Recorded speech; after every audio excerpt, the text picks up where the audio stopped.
¿Qué tal? Muy buenas noches, yo soy Genaro Lozano y esto es Punto y Contrapunto ya de jueves.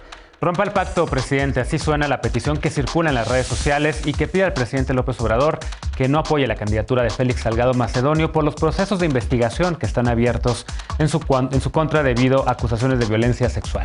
Pero el presidente dice literal que ya chole con estas campañas y que es pura politiquería. Veremos qué piensa la mesa.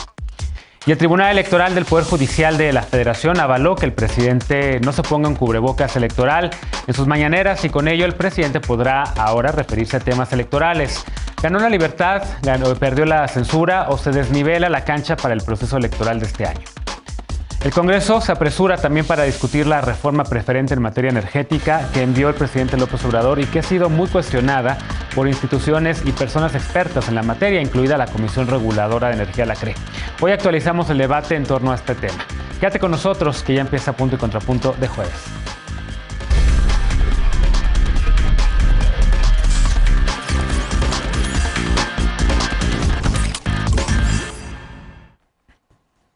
Ayer en las redes sociales corrió un llamado al presidente López Obrador. Presidente, rompa el pacto. Inició con activistas, actrices y otras figuras públicas, pero a las pocas horas se sumaron no solamente otras mujeres, sino también hombres y colectivas que convocaron al presidente a una acción que alcanza a todos, a romper el pacto de impunidad, que es una de las patas que sostiene el patriarcado. 6 de cada 10 mujeres en México han sufrido por lo menos una vez en su vida una agresión sexual, según datos del INEGI. Información publicada esta semana en el portal Animal Político apunta que el 95% de las denuncias por abuso sexual y violación no reciben sentencia y quedan en la impunidad. En contra de Félix Salgado Macedonio se han levantado ante la Fiscalía de Guerrero al menos 2 denuncias por violación. 2. Una presentada en noviembre de 2020 fue desestimada porque el delito ocurrido supuestamente en 1998 pues ya prescribió. La segunda, iniciada en 2018, sigue en revisión para ver si procede o no.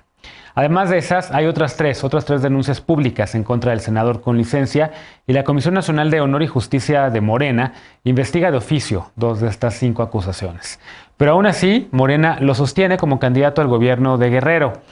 Al ser cuestionado esta mañana sobre romper el pacto, el presidente López Obrador señaló que respeta mucho a las mujeres que han denunciado a Salgado Macedonio, pero que son épocas de elección y que ya chole con el tema.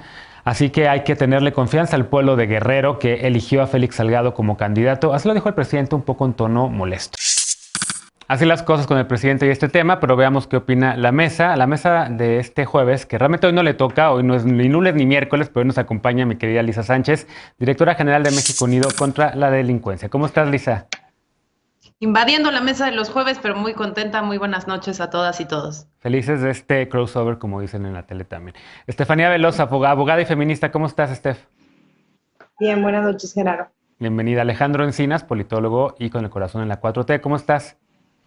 Muy bien, ni Marvel ni DC tienen estos crossovers. Y hoy nos acompaña, regresa a este espacio, nuestro amigo Jorge Peniche, vaqueiro, abogado y activista. ¿Cómo estás, Jorge? Hola, Genaro, muy bien. Un saludo a ti y a tu auditorio. Ya no estás en Mérida, ya estás en la Ciudad de México, ¿no? Ya estoy en la Capirucha, es correcto. Bueno, pues la pregunta es obligada para nuestra querida Estefanía Veloz, quien ha sido una de las mujeres que han estado pues más activas en este tema de no nada más de romper el pacto, sino de denunciar y de darle voz a las presuntas víctimas de violencia sexual de Félix Salgado Macedonio, y dentro de tu partido de Morena pues también has encabezado, Veloz, junto a otras compañeras tuyas, pues esta resistencia a que un hombre así, un hombre con estas acusaciones en proceso, en investigaciones en proceso, pues sea, digamos, ratificado como candidato de Morena al gobierno de Guerrero. ¿Qué decir? ¿Qué podemos agregar? Le hemos estado dando seguimiento, como muchos otros colegas en los medios, a este tema a lo largo de los días. ¿Qué ves nuevo? ¿La actitud tal vez del presidente de hoy? ¿Ya chole?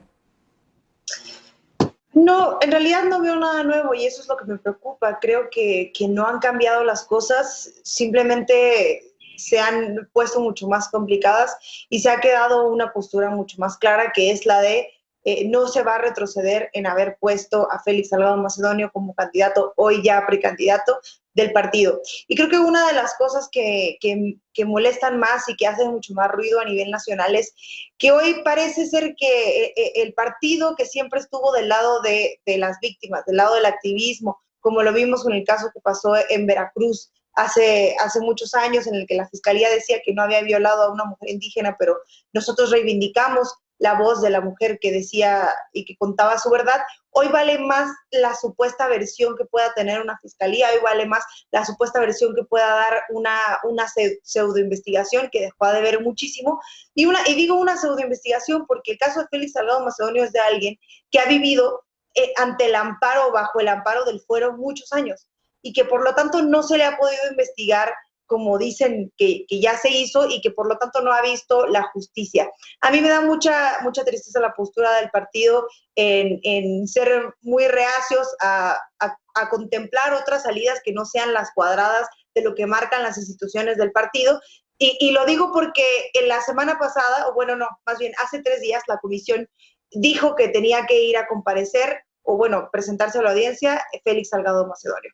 Y ahí dijo, bueno, a partir de esto tenemos 15 días para dar un resultado, el resultado de esta audiencia. A ver, los 15 días se cumplen el 9 de marzo, y el 5 de marzo empiezan las campañas oficiales, lo que quiere decir a todas luces que es algo que ya no se va a echar para atrás. Y creo que más allá de la evidente respuesta del presidente a no entender que esto no se trata de dimes y diretes, y no se trata de politiquería, y no se trata de utilizar el tema de las víctimas en un ir y venir de golpeteo político, sí se trata de que un partido tiene la obligación de recular, porque si bien no tiene la facultad de decir que alguien es culpable o inocente de violación, sí tiene la facultad de decir, esta persona no cumple con las características éticas y morales que necesita el partido o que nuestro partido ha puesto sobre la mesa y que están en los estatutos, y por lo tanto no puede ser candidato.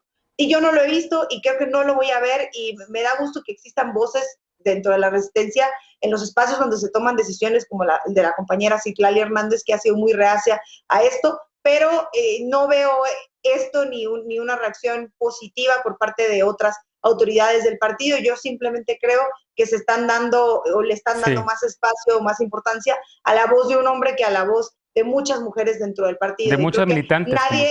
De muchas militantes, y creo que nadie merece desgarrarse las vestiduras por un partido en el que se les dice constantemente su opinión. Hoy, sorry, pero no me interesa, y creo que eso es lo que estamos viviendo hoy, no solo yo, sino muchas otras compañeras, y me parece muy desafortunado porque creo que la 4T era un espacio para transformar y, como tú bien decías, regenerar la vida del país, y pues se ve muy difícil hacerlo así, si no se toma en cuenta las exigencias del movimiento feminista. Claro. ¿No? Dice una de las presuntas víctimas o una de las mujeres que está acusando a Félix Salgado Macedonio de haberla violentado, Basilia Castañeda, Lisa, que la decisión es realmente del presidente, y por ello ella le dice al presidente que tome una decisión respecto a un tema que a ella le jodió la vida. Así lo dijo. ¿Cómo lo ves?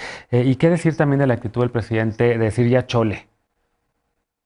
Pues muy lamentable, y en redes sociales justamente se estaba discutiendo si era la mejor de las técnicas y sobre todo el destinatario único de este mensaje de romper el pacto, dirigir la exigencia a Andrés Manuel López Obrador. Yo coincido con Estefanía en que en realidad hay una responsabilidad de partido, tienen no solo los militantes y los tomadores de decisión adentro de Morena, como podrían ser Mario Delgado y Citlali, una responsabilidad histórica ya al margen del proceso electoral de este año, sino porque genuinamente pues en México se viene gestando desde hace muchos años un movimiento de reivindicación de la causa de las mujeres que en este particular caso pues queda completa y absolutamente desoído, queda huérfano, y además en un estado pues que sí vale la pena recordar que vive una situación de violencia de género muy importante, con municipios particularmente como el puerto de Acapulco, donde hay muchísimo tráfico y comercio sexual que afecta mucho a las mujeres,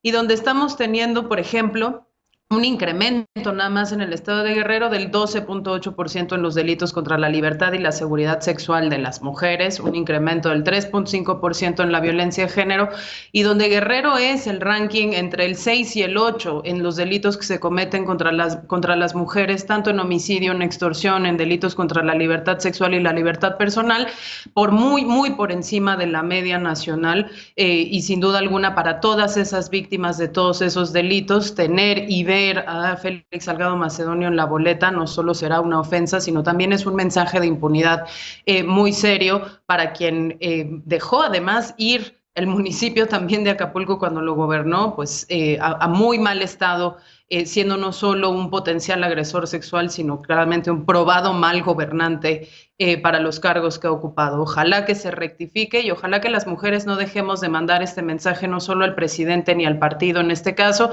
sino también a todos los demás hombres que forman parte de este pacto patriarcal. Lo tienen que romper y silenciarse es tomar partido por el agresor. ¿Qué decir, Jorge, de todo esto? Porque en efecto, el presidente decía en la mañana es que hay una campaña mediática y hay mesas donde se discuten estos temas.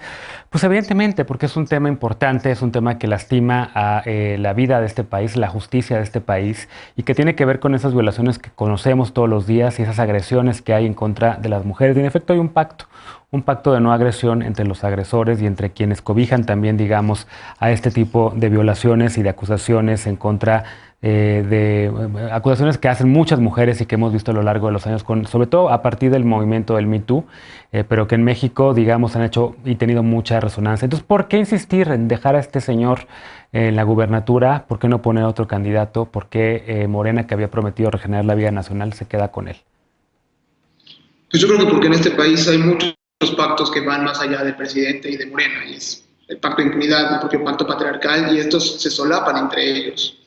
Yo, a diferencia de Estefanía, sí veo algunas cosas nuevas, y es que el presidente hoy mostró su verdadera cara, ¿no? Pero ya la había mostrado en otras ocasiones, pero creo que es un tipo al que no le gusta que lo cuestionen, creo que es un tipo que de verdad hoy sí mostró una patología de delirio, de persecución y de egocentrismo grave, porque frente a un tema de una alegada víctima de violación sexual, logró hacerlo un tema de él y de la persecución que él ha vivido, lo cual para mí pone nuevamente de manifiesto que el señor no tiene ninguna empatía por las víctimas, ni de violaciones graves a derechos humanos, ni de violencia sexual.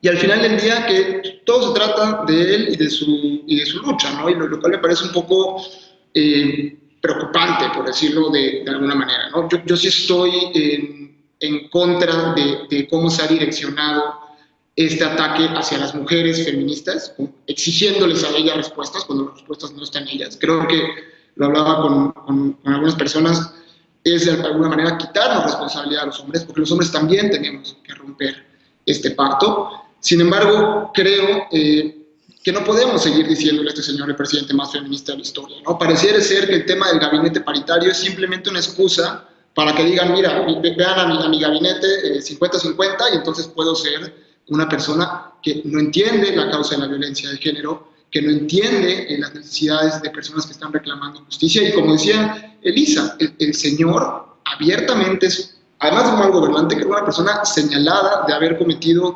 violación, ¿no? Yo me quedo simplemente con, creo que hay momentos en la historia personal en la cual hay que tomar decisiones, y tanto Mario Delgado, Citlali, etcétera, porque esto no es solo el movimiento, ¿no? Hay un movimiento legítimo con reclamos importantes que se supieron canalizar a través de Morena, pero realmente hoy el presidente para mí demostró lo pequeño que es ante estas cuestiones, ¿no?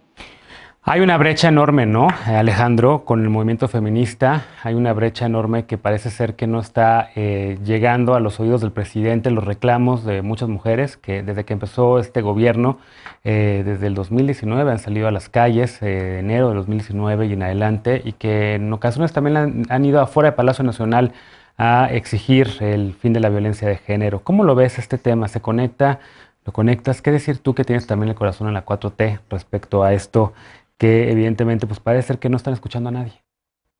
Pues en principio quisiera remitirme al problema de origen. ¿Qué fue lo que originó todo esto? Y fue la imposición por parte de un órgano externo del partido, de una dirigente que jamás hubiera podido ganar a través del voto de la militancia partidista. El régimen anterior optó por nombrar o por imponer en el Partido del Cambio un dirigente cómodo y muy funcional a la vieja política, la política tradicional de los pactos cupulares y de las designaciones. 2018 fue una gesta cívica histórica porque se logró derrotar al viejo régimen, pero lo que no se está previendo, y es lo que hay que evitar a toda costa, es que ese viejo régimen se cuele a través de Morena en estas elecciones de 2021. Y es cierto que también aquí hemos escuchado mucho de feministas de ocasión, mucha derecha feminista y de aliades que pues revelan su doble moral o su doble rasero o su criterio selectivo.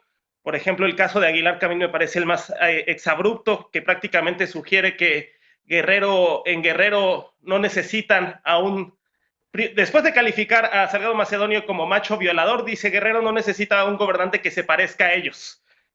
Prácticamente apelando a un Maximiliano de Habsburgo que vaya a hacer la labor civilizatoria.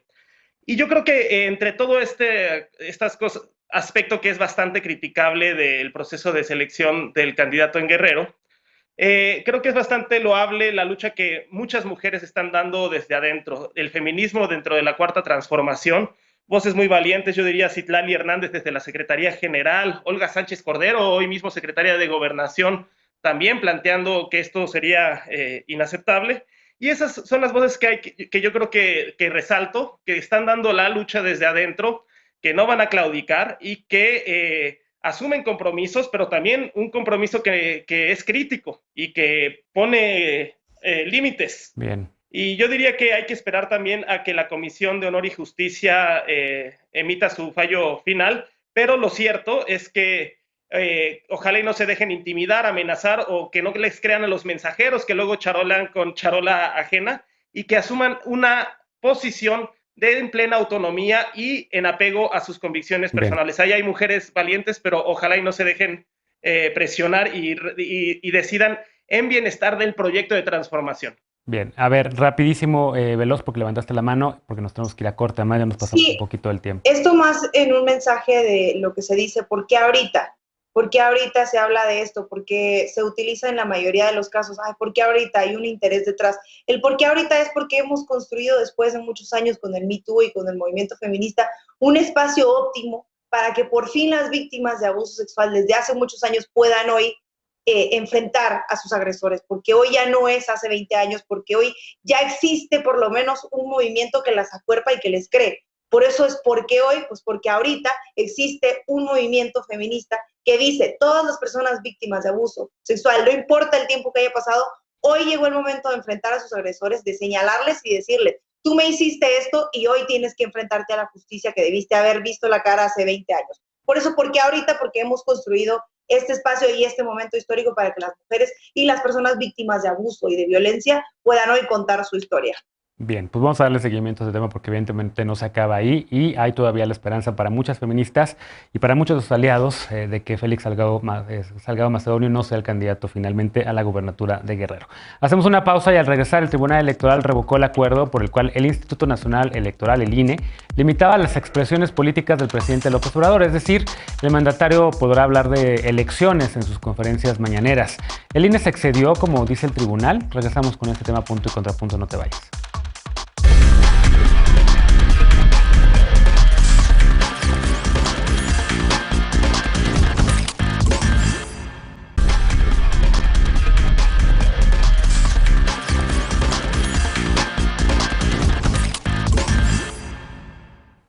Estamos de regreso en punto y contrapunto. El Tribunal Electoral del Poder Judicial de la Federación revocó ayer el acuerdo tomado por el Consejo General del INE, el que prohibía al presidente López Obrador y a las y a los gobernadores hablar sobre asuntos relacionados con el proceso electoral de este 2021, desde plataformas de campaña hasta encuestas y financiamientos. Hoy el presidente celebró que no lo censuren, también así lo dijo, veamos el contexto. El presidente López Obrador podrá hablar del proceso electoral durante sus conferencias matutinas. Ayer el Tribunal Electoral del Poder Judicial de la Federación revocó el acuerdo por el cual el Consejo General del Instituto Nacional Electoral limitaba las expresiones políticas del presidente. La Sala Superior determinó que el Consejo General del INE se excedió al dictar medidas y lineamientos con alcances para todos los servidores públicos de todos los niveles, cuando tenía que ser solamente para el presidente. Hace un mes, el Consejo General del Instituto Nacional Electoral acordó los parámetros a seguir por el Ejecutivo Federal y los locales al expresarse públicamente para garantizar que los procesos electorales se desarrollen en equidad y libertad. Entre las manifestaciones prohibidas está hablar de financiamiento de partidos políticos, candidaturas, etapas del proceso electoral, coaliciones, plataformas electorales, campañas y encuestas de intención o preferencia electoral. El Tribunal Electoral consideró que este acuerdo no implicó la emisión de medidas cautelares, sino la imposición de medidas de no repetición. En diciembre, el Partido de la Revolución Democrática solicitó al INE dictar medidas cautelares al presidente López Obrador por sus declaraciones sobre el proceso electoral. En su resolución, el Tribunal Electoral consideró que el INE partió de la posibilidad de que el presidente repitiera un hecho similar, pero que nunca se ha determinado que esas conductas tengan un carácter ilícito. Esta mañana, el presidente López Obrador consideró que el Tribunal Electoral actuó muy bien al no censurar sus conferencias de prensa. Punto y contrapunto. Bueno, también a este tema le hemos dado seguimiento a lo largo del año. Lisa, finalmente hay una conclusión. El presidente no va a tener que usar cubrebocas electoral, va a poder hablar de lo que quiera en las mañaneras, al igual que las gobernadoras, la gobernadora y la jefa de gobierno y los demás gobernadores de las entidades federativas. ¿Cómo lo ves? ¿Ganó la libertad de expresión? ¿Se desnivela la cancha? ¿Cuál es para ti tu argumento, tu punto? Vamos con el punto primero. Híjole, yo no tengo la verdad, es que una opinión completa y absolutamente formada sobre esta sentencia porque hay cosas que no entiendo. Por ejemplo, no entiendo por qué hubo un argumento de que en realidad no se estaban dictando medidas cautelares, sino medidas de no repetición. Ahí ojalá que ahorita Jorge nos pueda clarificar un poquito cuál fue el racionamiento de la mayoría en el Tribunal Electoral.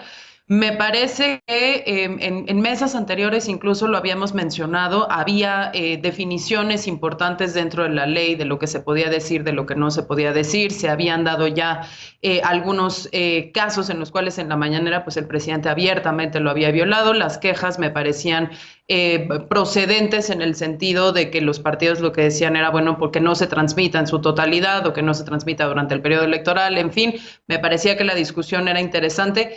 Yo creo que sí hay un punto de libertad de expresión, pero sí concuerdo también con los razonamientos de Otálora, que es una de las ministras minoritarias que perdió en esto, donde ella lo que dice es, no se nos olvide que la voz de la mañanera no es la voz de cualquier representante de la administración pública federal, sino del presidente, y que en ese sentido pues tiene a su alcance medios, audiencias, recursos que son distintos a los que tiene cualquier otro miembro de esa administración pública federal, y que por lo tanto pues la medida tenía que estudiarse en la particularidad que supone que sea el presidente y no sea cualquier ejercicio de comunicación social de los logros del gobierno, que era justamente pues un poco la papa caliente del tribunal, ¿no? Definir si había comunicación social y logros o actividades del gobierno, o si eran actos abiertamente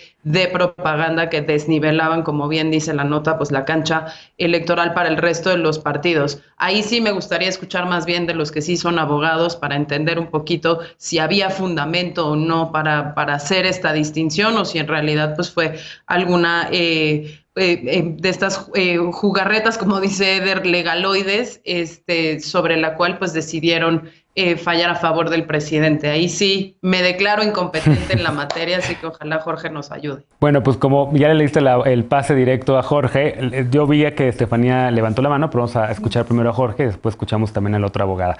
Adelante, Jorge. Agradezco el pase, Lisa, pero sí, a ver, ¿qué pasó realmente? Que el Tribunal Electoral es un carnaval, básicamente, y es una fiesta, y lo lleva haciendo desde hace mucho tiempo, y tres magistrados subordinados un poco al poder en turno, sea Morena o el PRI, votaron o le dieron una salida legaloide, como diría el querido Eder, para darle trámite. No sé si le diría legaloide a esta, porque en esta seguramente se hizo justicia al Tlatuani, pero al final del día creo que dos magistrados, Otálora y Reyes Rodríguez, pues mantienen un poco la congruencia. Esta discusión entre si era una medida inhibitoria o de no repetición básicamente pasaba porque el tribunal se preguntaba si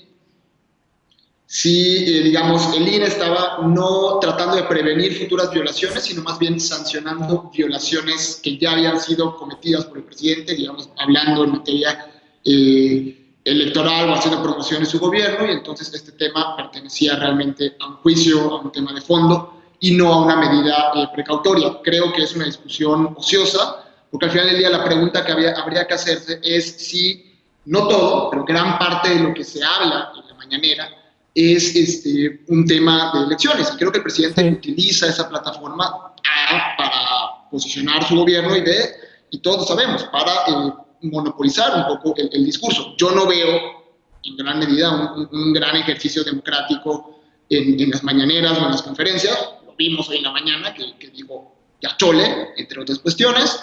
Entonces, pues, al final del día creo que el Tribunal Electoral le da un poco el pase o la salida al presidente para que no tenga que usar tapabocas o cubrebocas electoral, aunque hay, creo, una segunda pregunta de fondo, ¿no? ¿Qué tan madura es nuestra democracia para soportar la defensa del presidente de su programa de gobierno?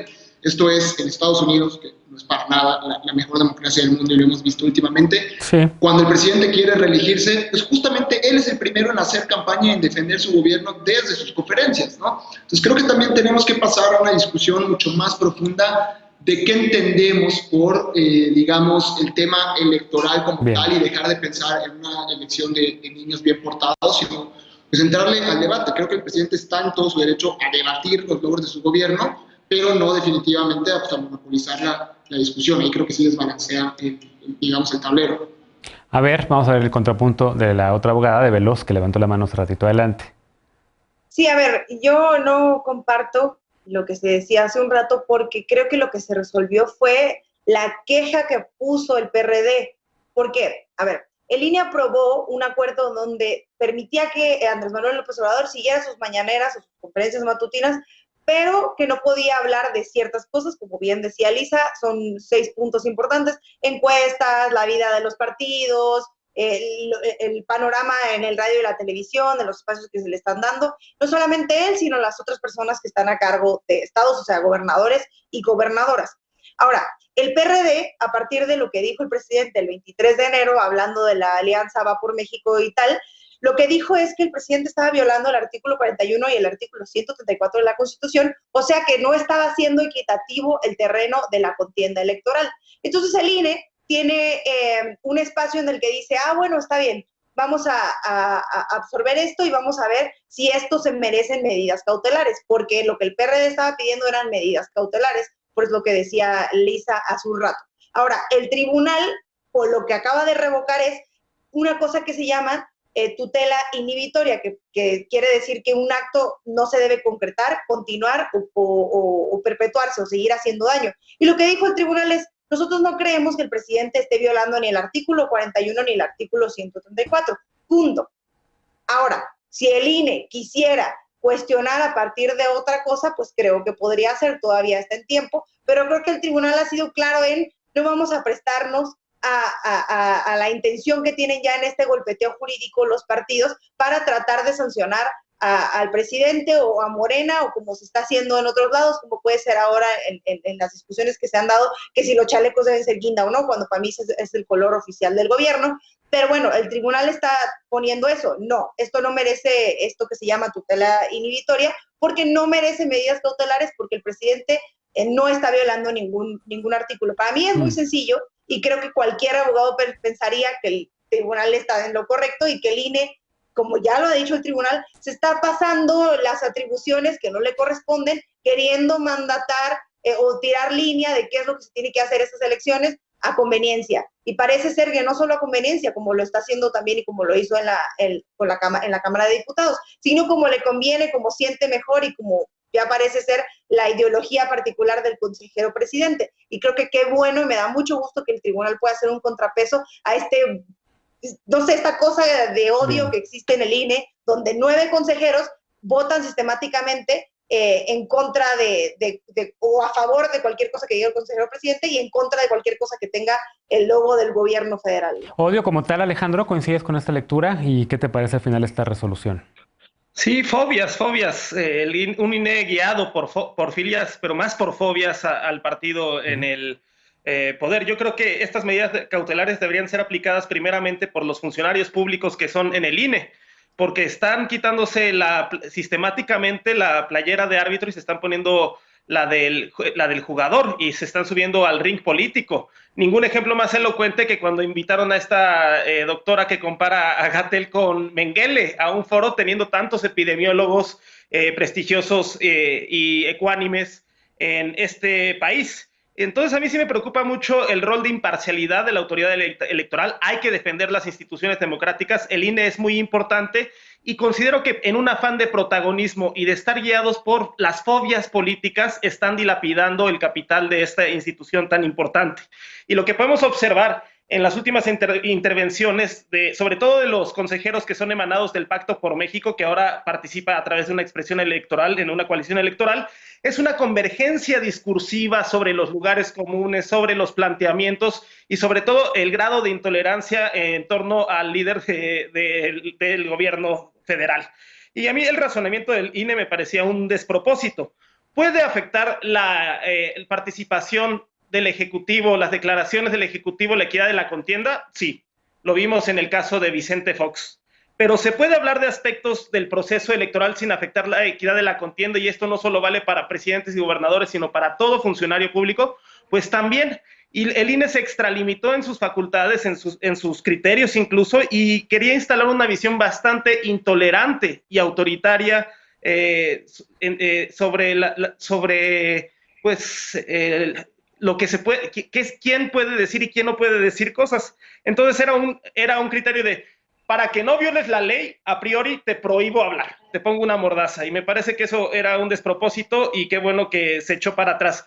Dicho esto, falta todavía, esta es una queja del PRD, pero falta también que el INE, que el tribunal defina si se pueden o no transmitir las conferencias mañaneras de manera íntegra. Claro, que el INE también dice que no en esta visión intolerante. Y coincido con Peniche en esta visión de que tendríamos que debatir realmente si los presidentes pueden ser actores políticos durante el proceso electoral. En algunas democracias consolidadas del mundo es algo rutinario. Completamente, no solamente en Estados Unidos nomás, ¿no? Sí, claro.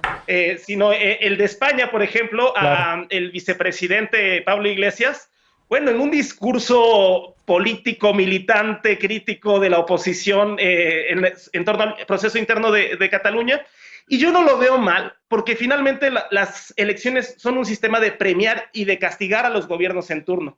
Posiblemente incluso las intervenciones de los titulares de los ejecutivos pudieran afectar a sus partidos, a sus candidatos, cuando las cosas no van bien. Y creo que es una mojigatería, una hipocresía tratar de ponerle estas mordazas cuando la labor del Ejecutivo es eminentemente política y la democracia es un sistema de premios y de castigos. Bueno, rápidamente, Jorge, tienes oportunidad de cerrar si quieres contestar alguna de las cosas que mencionaron Veloz o Encinas.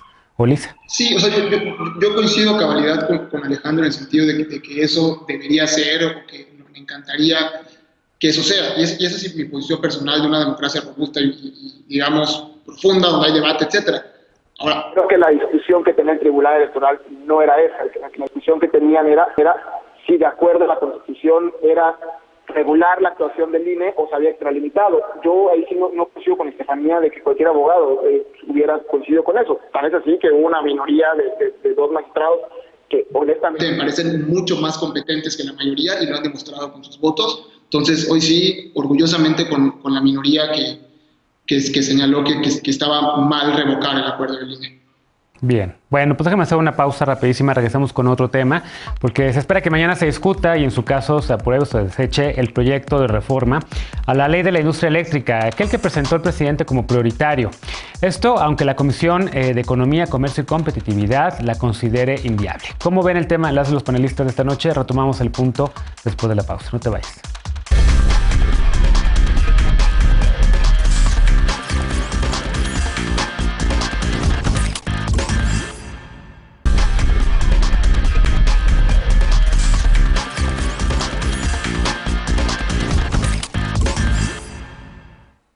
Estamos de regreso en Punto y Contrapunto. El pasado 2 de febrero, el presidente López Obrador envió con carácter preferente un proyecto de reforma a la ley de la industria eléctrica, proyecto que retoma los elementos centrales de la política de confiabilidad, seguridad, continuidad y calidad, aquella suspendida por la Suprema Corte de Justicia recientemente. El proyecto ha sido considerado una contrarreforma eléctrica que al fortalecer a la Comisión Federal de Electricidad, la CFE, viola el derecho a la libre competencia y da una ventaja indebida a la paraestatal encabezada por Manuel Bartlett. Veamos el contexto. Este viernes se prevé que el proyecto de reforma a la ley de la industria eléctrica propuesto por el presidente López Obrador sea aprobado en comisiones de la Cámara de Diputados. Aunque la Comisión de Economía, Comercio y Competitividad consideró que la iniciativa es inviable, la de Energía apresta su aprobación. El dictamen propuesto señala que busca rescatar el carácter estratégico de la Comisión Federal de Electricidad y revocar los permisos de autoabastecimiento obtenidos en fraude a la ley. Tras ser enviada por el Ejecutivo, la iniciativa fue turnada a la Comisión de Energía y a las comisiones de Presupuesto y Cuenta Pública y de Economía, Comercio y Competitividad para su opinión. La Comisión de Economía, Comercio y Competitividad señala que la iniciativa es inviable, pues retoma los elementos de la política de confiabilidad, seguridad, continuidad y calidad, suspendida por la Suprema Corte de Justicia al considerar que invade las competencias de la Comisión Federal de Competencia Económica, viola el derecho a la libre competencia y da una ventaja indebida a la Comisión Federal de Electricidad.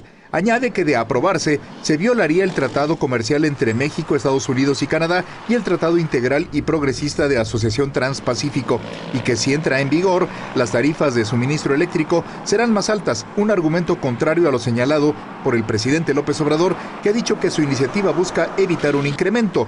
Esta opinión estaba programada para discutirse ayer miércoles, pero fue retirada a propuesta de la morenista María de los Ángeles Huerta. Punto y contrapunto. Bueno, ya habíamos hablado de este tema, Alejandro, en días previos y analizamos precisamente cómo la Suprema Corte de Justicia, pues en efecto había declarado inconstitucional ese acuerdo de confiabilidad que ahora retoma el Congreso. Y habíamos preguntado justamente hace algunos días, no me acuerdo si con ustedes en la mesa de martes y jueves o en la mesa de Lisa de los lunes y miércoles, pero habíamos dicho, bueno, entonces ahora el Congreso va a tratar, digamos, de validar o de hacer legal esto que la Suprema Corte de Justicia había dicho que no era constitucional. ¿Cómo ves este debate? ¿Te gusta este proyecto de reforma? ¿Quién lo califica como un contraproyecto de reforma de la que aprobaron en tiempos de Peña Nieto y que evidentemente pues Morena, entre otros partidos, principalmente Morena, se manifestó en contra? ¿Cómo ves este proyecto? ¿Te gusta? ¿Es lo que es corregir y poner en orden, y no del todo, porque también no es una reforma muy profunda, pero las aberraciones y las violaciones flagrantes al artículo 27 que emprendió no solamente Enrique Peña Nieto, sino Carlos Salinas. Seguramente durante la expropiación petrolera también los sectores conservadores hablaron sobre su inviabilidad y sobre la importancia de mantener la competencia leal entre el sector público y el privado, cuando el artículo 27 te habla de la plena rectoría en la planeación y en la disposición de los recursos energéticos a favor del interés público. Y yo diría, pues, este caso del desabasto producto de lo que está sucediendo en Texas con la ola de frío, pues te habla de la inviabilidad de la dependencia energética, ¿no? De esta idea de seguir comprando commodities, porque les encanta esta palabra, la de commodities, cada vez que pueden se usa, en el exterior, en vez de asumir la responsabilidad de producir y aprovechar los recursos propios. A mí me llama mucho la atención si pudieran sostener esta misma posición luego de ver el problema de seguridad, cómo se compromete la seguridad energética y la seguridad nacional, pues que pararan, por ejemplo, proyectos de abasto de energía como es Dos Bocas, o que la CFE haya una reestructura real para que sea plenamente capaz de afrontar los desafíos que va a tener más adelante. Yo diría que es esta reforma...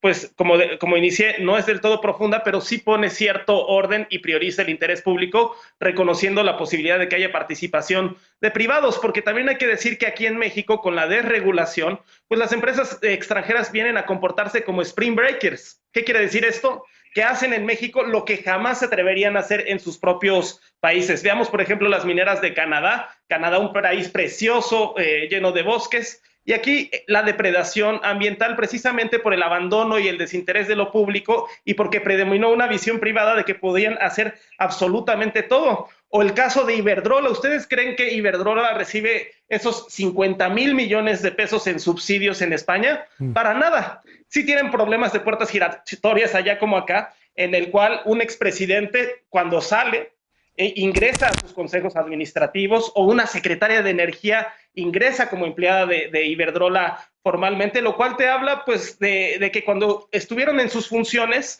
no defendieron el interés público, sino el interés privado. Es en ese ecosistema en donde los expertos o autoproclamados expertos llaman la inviabilidad, en donde se tiene que poner orden y anteponer el interés de todos sobre el de unos cuantos. Ya vimos la amenaza de lo que pasa cuando se deja esto a las manos del libre mercado. ¿Coincides con esta lectura, Peniche? Porque ahorita digamos que el tema está muy candente por la falta de energía eléctrica en el norte del país, tema que evidentemente tiene que ver también con la conectividad con Estados Unidos, con la importación de gas natural. Estados Unidos, Texas está prohibiendo ahorita la exportación y en efecto, pues en los últimos años México ha dependido hasta en un 80% de esas importaciones de gas natural de Estados Unidos. Éramos muy dependientes y en esa se la consola el presidente, tiene razón, no teníamos soberanía energética en ese sentido, pero por lo que buscaba la reforma energética que impulsó Peña Nieto era atraer inversiones privadas precisamente para que invirtieran en el sector y pudiesen hacer a México soberano, digamos, en términos de este tipo de energías, ¿no? Pero ahora, pues, parece ser que esta contrarreforma está o ahuyentaría inversiones privadas. ¿Cómo lo ves? A ver, vamos por partes, ¿no? Honestamente sí discrepo totalmente de lo que dice Alejandro. Creo que la reforma tiene muchísimas cuestiones que hay que arreglarle, pero para empezar, digamos, dentro de las cosas que me quitan el sueño con la 4T, por un lado está la militarización, pero en segundo lugar, definitivamente, yo no sé qué le debe el presidente a Bartlett y cuál es su obsesión con la Comisión Federal de Electricidad y con hacerla esa macroempresa, porque realmente está probada que esa empresa, junto con Pemex, opera en pura pérdida. Y esto se inscribe, insisto, en toda una práctica que tiene el presidente, y todos los tres temas han tratado un poquito de su respeto al Estado de Derecho, que es hacer por decreto lo que quiere que diga la Constitución sin pasar por un proceso de reforma constitucional, ¿no? Lo hizo en el tema del salario presidencial, que decían, usted regule cuánto va a ganar, pero hágalo de forma proporcional y razonable. Emite una basura de ley que no dice nada para poder actuar discrecionalmente. Utilice al ejército como botón de emergencia únicamente de forma justificada. Emite un decreto que lo despliega por 5 años por sus pistolas. Y esto es lo mismo. La Corte no dijo que la política energética tenía que estar en ley para ser constitucional. Lo que dijo la Corte es que podía estar hasta en la Biblia de López Obrador, pero que era inconstitucional porque violaba el principio de competencia por el cual se decanta la Constitución. ¿No les gusta? Perfecto, reformen la Constitución. No manden una iniciativa porque simplemente no les gustó lo que dijo la Corte, porque al final del día está básicamente poniendo en ley lo que ya le dijeron que está mal. Y ahí sí discrepo abiertamente con Alejandro porque es una lectura incorrecta del texto constitucional. Lo que la Constitución consagra es la rectoría del Estado en materia energética en planeación y transmisión de energía. En tema de generación se busca generar mercados competitivos, que Iberdrola y que las empresas puedan haberse beneficiado de lo que quieran. Perfecto, sí. Trabajemos en corregirlo. El tema es que lo que estamos viendo hoy es desabastos, estamos viendo errores que no habían habido en el país en años, porque discúlpenme, por la falta de capacidad de quien dirige a ese organismo. Por favor, falsificaron un oficio para decir el tema de las quemas. O sea, no entiendo de verdad a qué estamos jugando con todo el tema energético.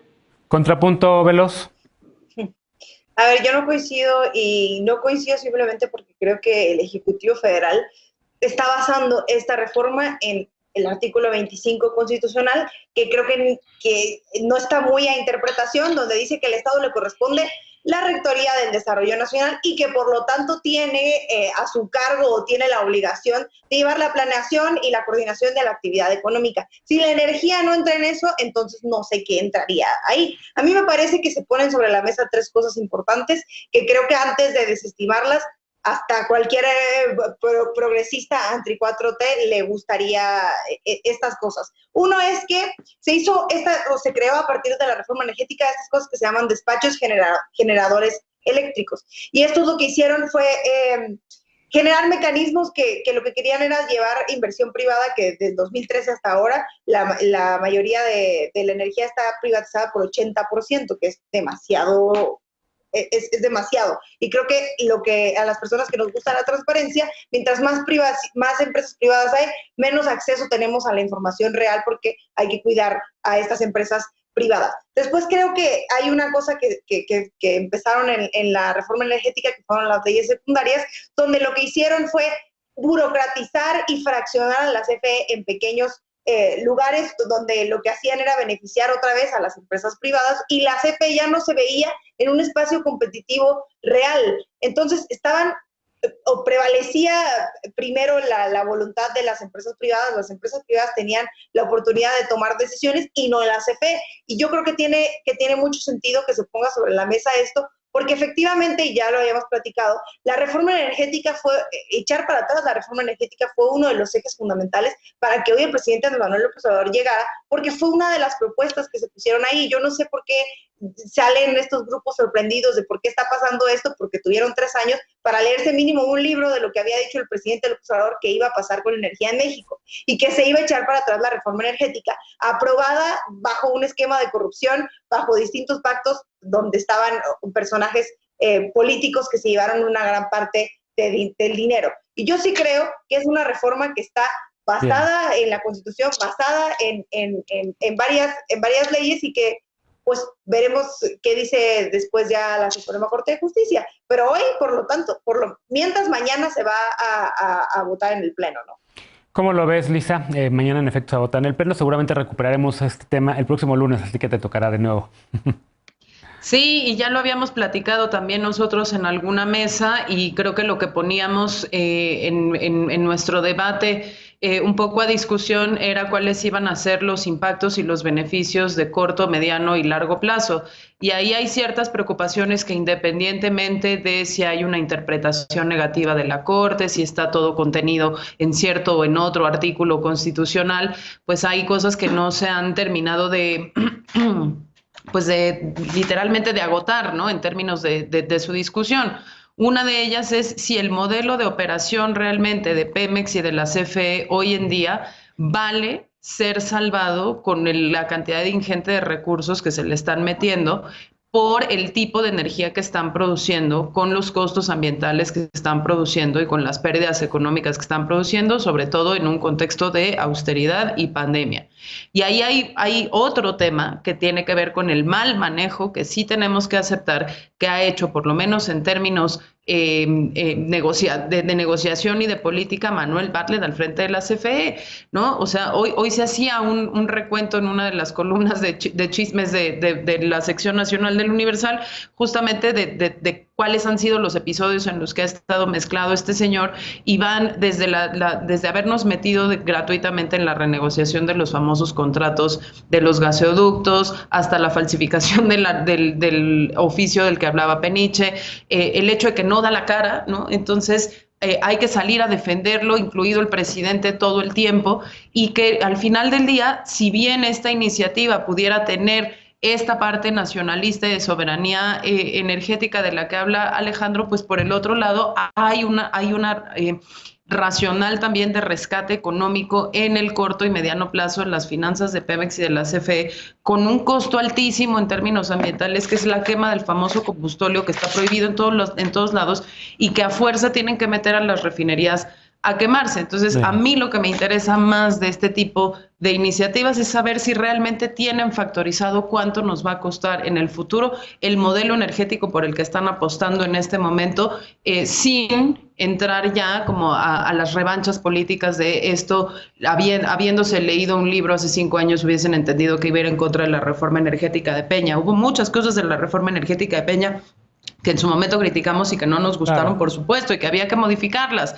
Pero en estos momentos realmente es sostenible quemar el dinero en Pemex y quemar el combustóleo de Pemex en la CFE para que después sea la CFE la única que va a poder decidir a cómo subasta y a quién obliga a comprar la energía. No sé, ese me parece que es un debate como mucho más interesante y que ojalá que el lunes, si lo retomamos, pues podamos entrar a estos temas de cuál es la huella literalmente de carbono de esta iniciativa o de este modelo energético. Pues anotado para el lunes, lo recuperamos el tema en la mesa con Lecona y los demás colegas de los lunes y miércoles, Eder, y a quien invitemos el próximo lunes. Hacemos una pausa y regresamos para despedirnos de las y los panelistas de esta noche y con la paparrucha. No te vayas.